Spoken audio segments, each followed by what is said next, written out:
Lover हमारी लोहारी तो हवे कि जहिया रूसी तहिया दिलवा में जखम दी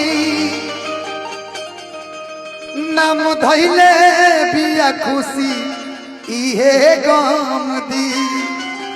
हेलो हेलो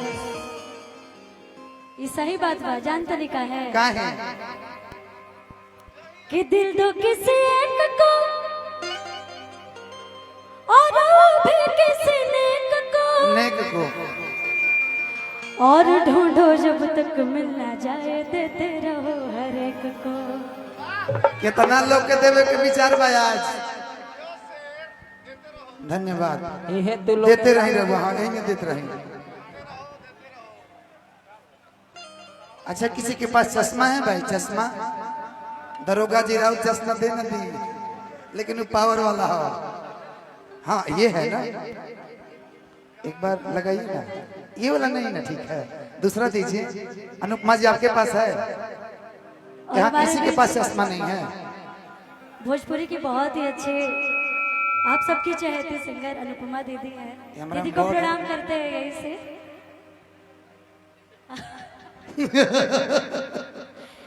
सादर प्रणाम आशीर्वाद। अभी केदारनाथ से आई हैं हाल ही फिलहाल में कि चश्मा लगा के शाम लगता लेकिन आज हम ही ना कौन जानते निकाल कि हम है यूपी बिहार वाला हवे। एकदम सही बात बा।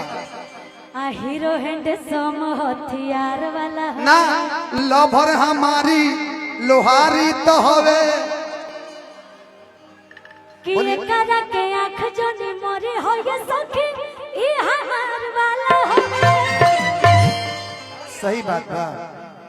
एक बार बोल दीजिए ना। सही बात है। एक बार बोल दीजिए ना। बोल तो रहे हैं। एक बार बोल दीजिए। ई हमार वाला हवे। नहीं हमारे वाला के बाद आगे वाला भी बोल दीजिए ना। सब लोग जान जाए आज। क्या जान जाए? अब बताना नहीं चाहते तो हम क्या बोले लेकिन हम कहो रुके ना हम कहो कि फिल्मी हीरोइन से ना कम लगतारू हे बूढ़ावा जवान के पसंद लगतारू। बस कर पगला रुलाएगा क्या कि केहू कहे बम केहू कहता सनम तू रसियन लगतारू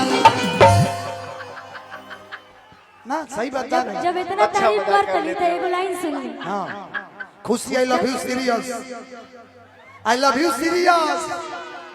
आप आई लव यू बोले लेकिन मैं जानते क्या बोलूंगी? हाँ कि हमारा रहते बोल रे पगला। सही बात है। कवना बात के चिंता बा कि तोरा के कब हाथ लगा दे जब बोले खुशियां जिंदा। ठीक बात।